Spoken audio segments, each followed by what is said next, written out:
Uh, so good morning. Last class we discussed mainly about equilibrium, constraint, action, and reactions. Right? So we shall begin from that. When can you say that a body is in equilibrium? Uh, a body is said to be in equilibrium when the resultant forces acting on that body is zero, when R equal to zero. Then we say that the body is in equilibrium. So when R equal to 0, obviously sigma fx equal to 0 and sigma fy equal to 0. And that we call it as equations of equilibrium. That is one aspect that we discussed. Another aspect is what you see on the board. It's constrained action and reaction. As you are aware, bodies are not free to move in any direction. So the restriction to the free movement of the body in any direction is called a constraint or a support. Now, so take an example here. A sphere of weight W resting on a horizontal floor. Now, the sphere is free to fall down. Right? So the horizontal floor is the one which restricts the movement in the vertical direction. So in this particular case, the horizontal floor acts as a constraint or a support. So that is the idea of support. Now what is action? Action is something that makes the body move. Right? So in this case, it is the weight of the body. So weight of the body is the action. Now what is the reaction? Now the horizontal floor, the constraint, what does that constraint do? The constraint is offering a force equal and opposite to that of W. That force is called reaction.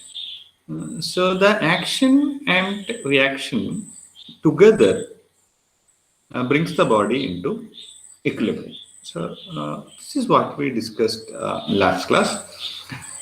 Today we'll discuss more about supports and support reactions. We discussed different types of supports that we come across in mechanics, and what are the types of reactions that each one of them offer.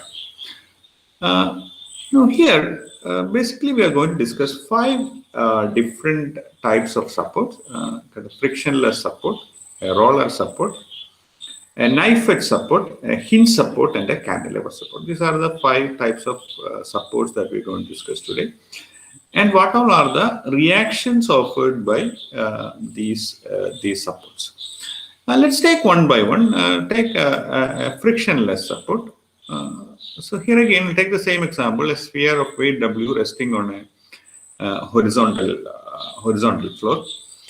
Now, this smooth horizontal floor is an example for frictionless support. Right? The surface is smooth, and the surface restricts the movement in vertical direction. So a frictionless support is one which restricts the movement in one direction, in this case in the vertical direction. Now if you look at this body here, right, say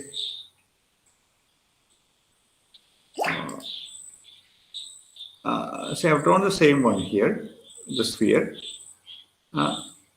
Its center of gravity somewhere here, G, I'll mark it as G. Now, what is action in this case? Action in this case is the weight. So its weight is acting downward. Its weight acting downwards. So that is the action. So we'll have an action here, right?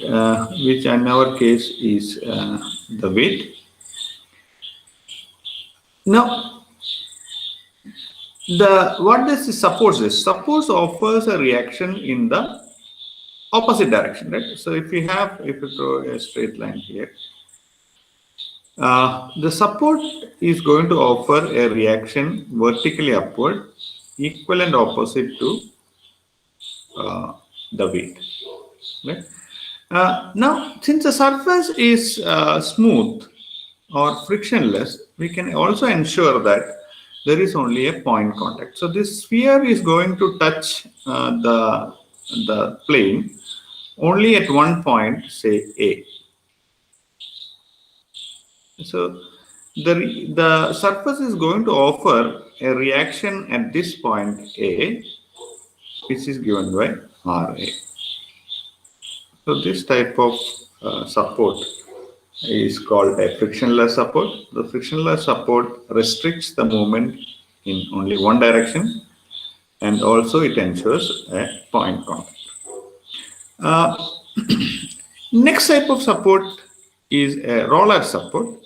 So here you can see that there is a rod AB resting on two roller supports, one at A and another at B. Roller support means it's similar to a small sphere resting on a floor. So that is a roller support. So roller support is similar to that of a frictionless support. There are two things there. A roller support ensures only a point contact. So here, if you look at this end here, it just ensures that there is only one point contact. The rod touches the support only at one point here, and also say here. So that is one benefit of the roller support. It ensures that there is only a point contact. Second, it restricts the moment only in one direction. So in this case, it restricts the moment only in the vertical direction. So if you look at this support here on the left end, at end A, it's going to offer a reaction in the vertically upward direction. So that is the reaction that it's going to offer. So if I go vertical line, so this will be the reaction at A, which we denote it as Ra. Similarly, there will be a reaction at B. At B also it's a roller support, so you have another reaction here. Again a point contact. So we usually denote it as Ra and Rb. So you have one reaction at the left, which is Ra, and another reaction here, which is Rb. So this is the second type of support, roller support. Two things here again. It ensures a point contact in the strict motion in one direction. In this particular case, it is in the vertical direction. A similar support is a knife edge support. Knife edge support is something like a pyramid. So it also ensures that there is only a point contact, and it also again restriction in one direction. That means the rod in this case is free to move in the horizontal direction, but the support restricts its motion only in the vertical direction. So again, the type of reactions it offers is in the vertical direction. So you have one reaction at A, a reaction here, and another reaction at B, that again in the vertical direction. So you have Ra and Rb. So you have Ra here and Rb. So this is also another type of support. So this support restricts motion in one direction, that is in the vertical direction, but the rod is free to move in any other direction. It's in the horizontal direction. It's free to move, and it also ensures a point contact. If you want to restrict the motion of the rod in two directions, that means in X and Y directions, then we'll have something called a hinge support. A hinge support is one which restricts the movement in both X and Y direction, but it allows the rod to rotate And the rod is free to rotate in either clockwise or anti-clockwise direction. So this type of supports you can see in a wristwatch. So the needle of the wristwatch is an example for a hinge support. That means needle does not move horizontally in any directions, but it is free to rotate. Another example is your pendulum, right? So these are two examples for hinge support. So here we have a hinge support at A. Okay? That means this support restricts the motion of end A in X and Y direction. So it offers both the reactions. It does not allow you to move in the vertical direction, so you have a vertical reaction, right? And also it does not allow you to move in the horizontal direction, so you have a horizontal reaction. So here I shall mark the vertical reaction at YA and the horizontal reaction as XA. So two reactions, XA and YA. But it is free to rotate. So if you still want to offer one more resistance to prevent the rotation, then you go for another type of support, which is called a cantilever support. Cantilever support is something like a rod projecting from a wall. So as an example for a cantilever support. So it restricts the motion in X direction, in Y direction, and also it prevents rotation. So if you take a cantilever support, the type of reactions that it offers is it restricts the motion in the Y direction. So it's offering a resistance here or reaction here.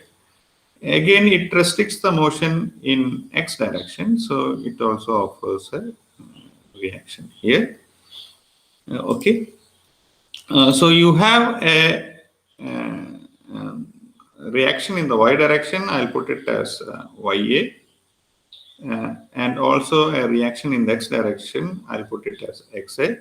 So in addition to these two, it prevents the rotation. So that means it also provides you a couple like this. Okay, so it prevents rotation in the movement in the X direction. So it reaction in XA. Prevents movement in the Y direction, so a reaction YA, and it prevents rotation, so it provides you a couple. Couple is broadly denoted as MA, right? A moment similar to a moment at A. So it also provides you a couple.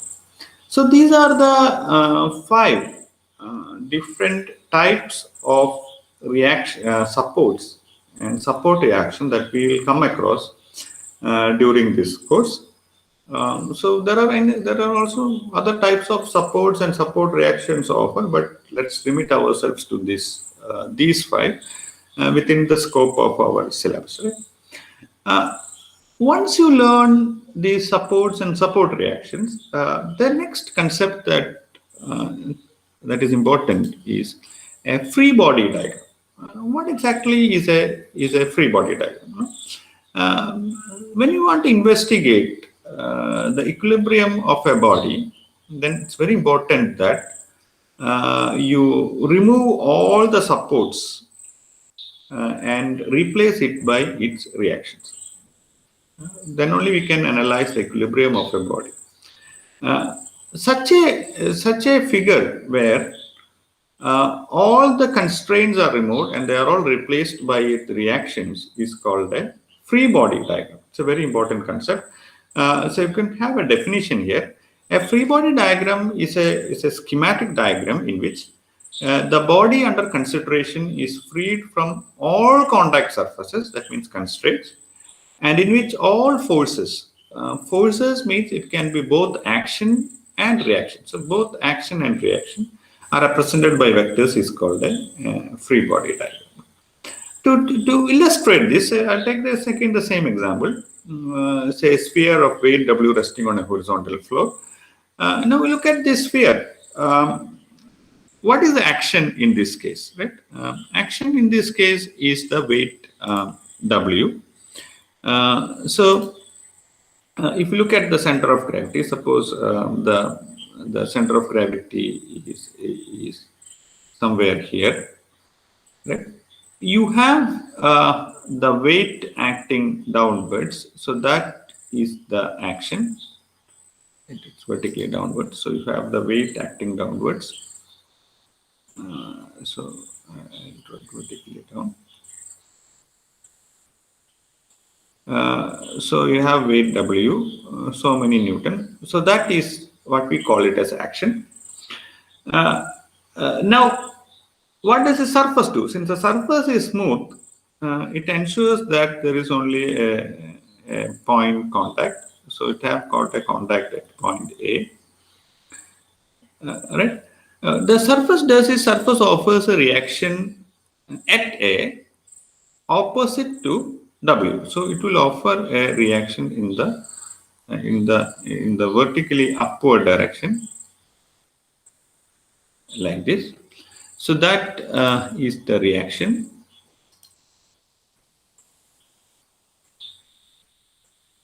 That it offers. Okay. Now, what does the definition says? Definition says a free body diagram is nothing but a body in which all the constraints are removed and all the forces, that means both action and reaction, are represented by vectors. So you have taken the sphere again, you have drawn it in exactly the same sphere. Now, first, when we draw the free body, first thing that you need to mark is the action. So the action is the weight W. So if you locate again the center of gravity of this figure, the center of gravity is say somewhere here. I shall mark it as G. So G is the center of gravity of the sphere. Now you have the weight W, which is acting downwards. So that is the action. So first you have to mark the action.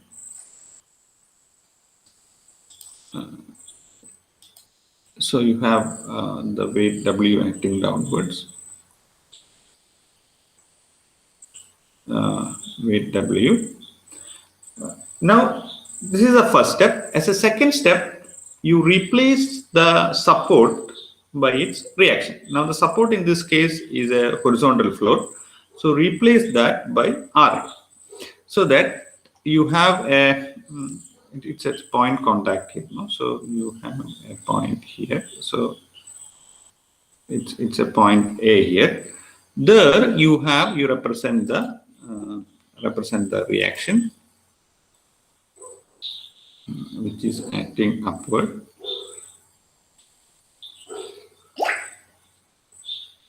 Right.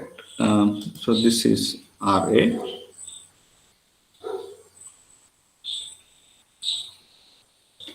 So such a diagram is called a free body diagram. So free body diagram means you have replace all the constraints and represent all the forces by vectors.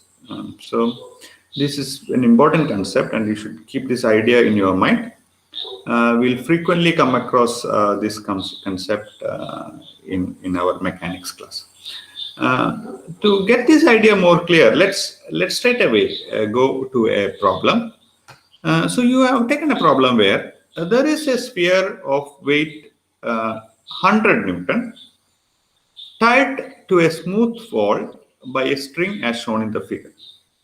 Find the tension T in the string and the reaction R of the wall. And there is a figure given. So you have a vertical wall.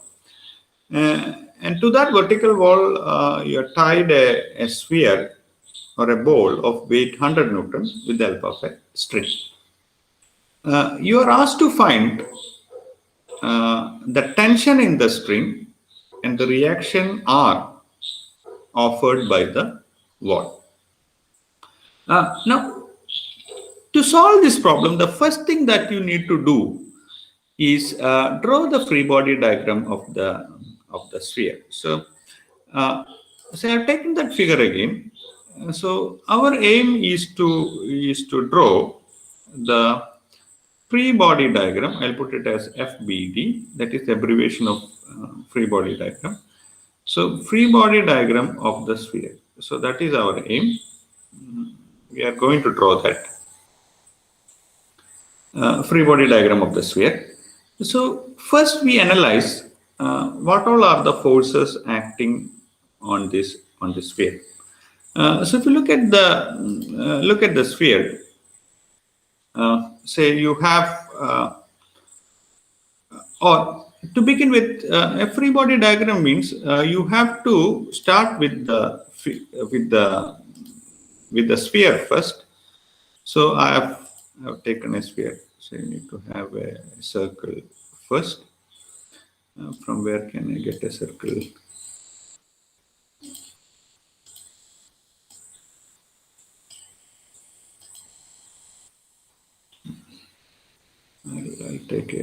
I'll take a circle now. Control C.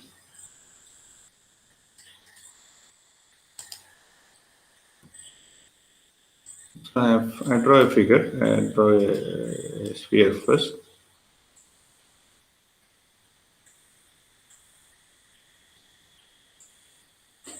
Okay, right. So first, I've drawn a sphere. Now I look at this figure and find what are all the forces acting on this. So suppose its center of gravity is somewhere here. Again, I'll mark it as G. Right. The first thing is action. Action is the weight of the sphere. So weight is 100 Newton, which is acting vertically downward. So you have the weight acting downwards, vertically downward.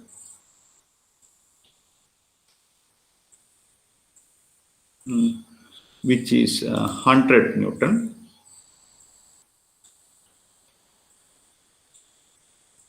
Which is 100 Newton. So that is the action. So first we can draw the action. So I've drawn the sphere. I have marked the center of gravity G. Now you have the weight acting downwards. So I have marked the action first.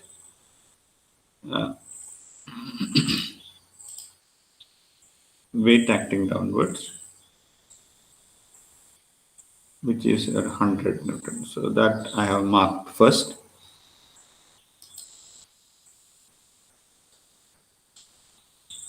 You have say 100 Newton, that is your weight. Now I look at the stake supports one by one. So you take the vertical wall, that is one of the supports, right? So what these vertical walls do, right? So if I draw a horizontal line here, right, the sphere is in contact with this wall at some point here. Suppose that point is A, right?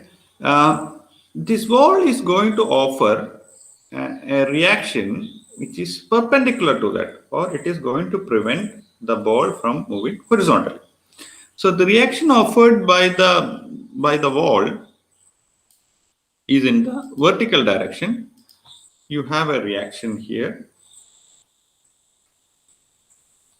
like this, which is in our case it is RA. So I'll mark it as RA. So that is one of the reactions. It's one of the values that we need to find. So if you mark it here, say you have, if you draw a horizontal line, you have your reaction acting here, which is RA.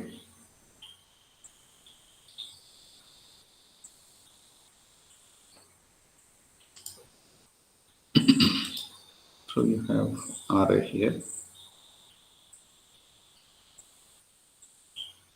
That is one of the reactions. Now the second support is the string, right? So if you just extrapolate that string, it will just meet the center of gravity. It need to be like that. If you extend it, that should meet your center of gravity. This will come here.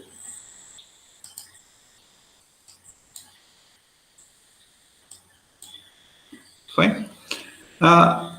What does the string do to the sphere? String is in fact pulling this sphere in the upward direction, right? In the direction of the string line.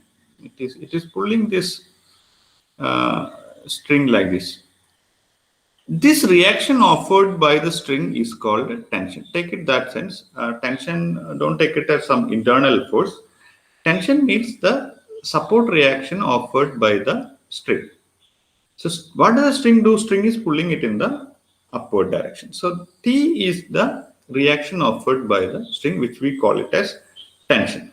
So as a next step, you are going to replace the string by its reaction. So if you consider a vertical line here, say a vertical line. If I take a vertical line, and then you have the tension acting in say this direction. Take a larger angle, although it is just 15. This direction. So this is the tension T. It makes an angle of 15 degrees with the vertical.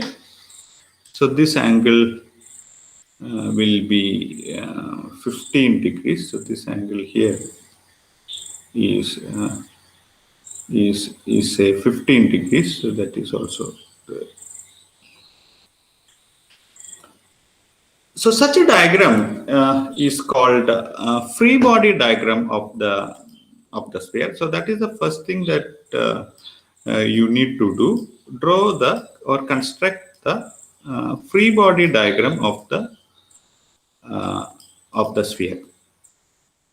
As a next step, what we need to do is we need to write equations of equilibrium. Say if the body is at rest, that means it is in equilibrium.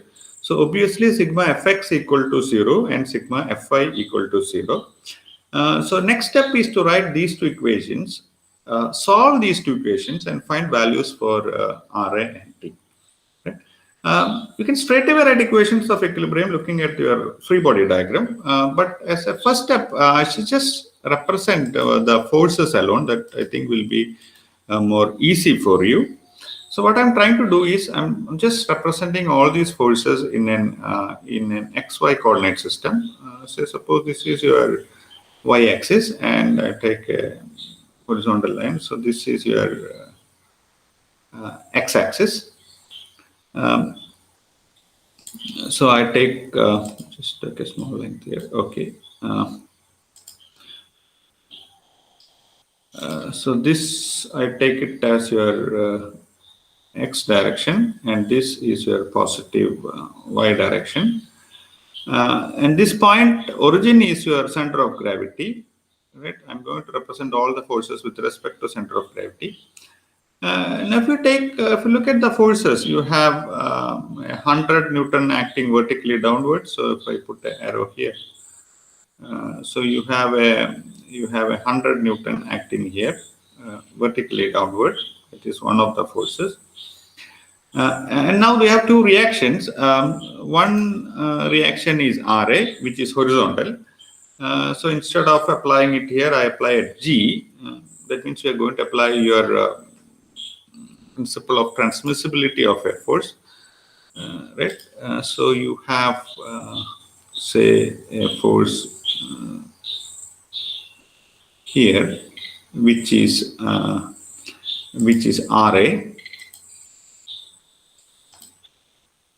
So you have Ra here, Ra. And the third reaction is one offered by the spring, which is tension in this case. So you have tension acting here, right? In this direction, you have tension T, which makes an angle of 15 degrees with the vertical line. Right? So this angle here is 15 degrees. So these are the three forces. I've just represented all these three forces. Now I can write straight away equations of equilibrium. So first equation of equilibrium is sigma fx equal to 0. Right? What does this equation give? Sigma fx equal to 0 means, I'll start with the forces in x direction. In the positive x direction, you have Ra. So you start from Ra, which is positive. And then which is the next component in x direction? It's a component of T along x direction, right? So you have, if I just resolve that, if I draw a vertical line downward, if I draw a vertical line like this, right, you have a component of T along x direction, which I'll denote it as a Tx, which is nothing but T sine 15. So that is the next component in the x direction, which is the negative x direction. So we have Ra is sigma fx equal to 0 means Ra minus T sine 15 equal to 0. So you have one equation number 1. Next you said sigma Fi equal to 0. Fi equal to 0. So that means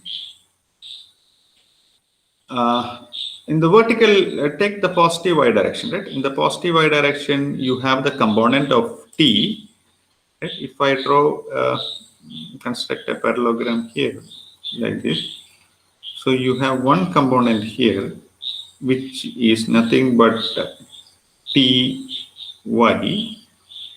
given by T cos 15, like T cos 15. So we have only two forces, T cos 15 and 100. So when we write sigma Fi equal to 0, you can write T cos 15 minus 100 equal to 0. So this is equation number 2. So we need to solve these two equations and find value for T and Ra. That is what we need to do.